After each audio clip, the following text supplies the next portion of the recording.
Néhémie chapitre 8. Alors tout le peuple s'est rassemblé comme un seul homme sur la place qui fait face à la porte des eaux. Ils ont demandé au scribe Esdras d'apporter le livre de la loi de Moïse, prescrite par l'Éternel à Israël, et Esdras, qui était aussi prêtre, a apporté la loi devant l'assemblée. Celle-ci était composée d'hommes et de femmes, de tous ceux qui étaient aptes à la comprendre. C'était le premier jour du 7e mois. Esdras a lu dans le livre depuis le matin jusqu'à la mi-journée, sur la place qui fait face à la porte des eaux, en présence des hommes et des femmes, de ceux qui étaient en âge de comprendre.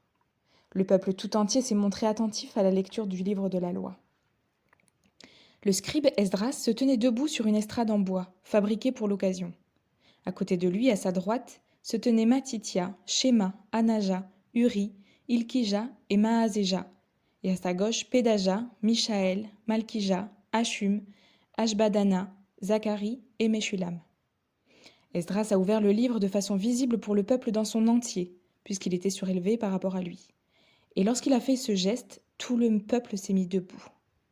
Esdras a béni l'Éternel, le grand Dieu, et tous les membres du peuple ont répondu « Amen, Amen » en levant les mains. Puis ils se sont prosternés et ont adoré l'Éternel, le visage contre terre. Josué, Bani, Chérébia, Jamin, Akub, Shabbétaï, Odija, Maazéja, Kélita, Azaria, Josabad, Hanan et Pélaja, qui étaient lévites, expliquaient la loi au peuple, et celui-ci est resté debout sur place. Ils lisaient distinctement dans le livre de la loi de Dieu, et ils en donnaient le sens pour faire comprendre ce qu'ils avaient lu.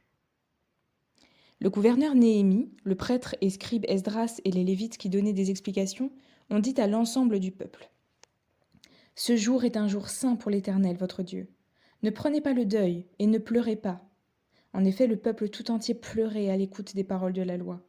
Ils ont ajouté : « Allez manger un bon repas et boire des liqueurs douces, en envoyant des parts à ceux qui n'ont rien préparé, car ce jour est un jour saint pour notre Seigneur. Ne soyez pas tristes, car c'est la joie de l'Éternel qui fait votre force. » Les Lévites calmaient tout le peuple en disant : « Taisez-vous, car ce jour est saint, ne soyez pas tristes. » L'ensemble du peuple est donc allé manger et boire, envoyer des parts à d'autres et s'adonner à de grandes réjouissances. Ils avaient en effet compris les paroles qu'on leur avait exposées. Le deuxième jour, les chefs des familles de tout le peuple, ainsi que les prêtres et les Lévites, se sont rassemblés auprès du scribe Esdras pour qu'il leur indique le sens des paroles de la loi.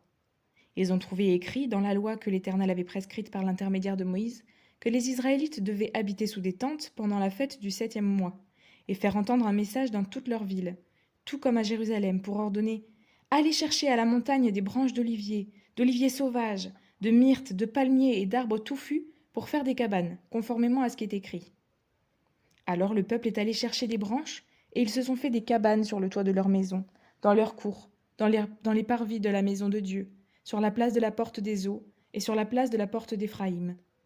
Toute l'assemblée des Juifs revenus des déportations a fait des cabanes, et ils y ont habité.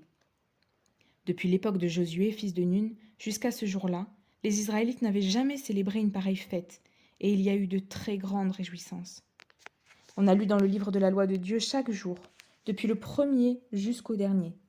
On a fait la fête pendant 7 jours, et le 8e, il y a eu une assemblée solennelle, conformément à la règle.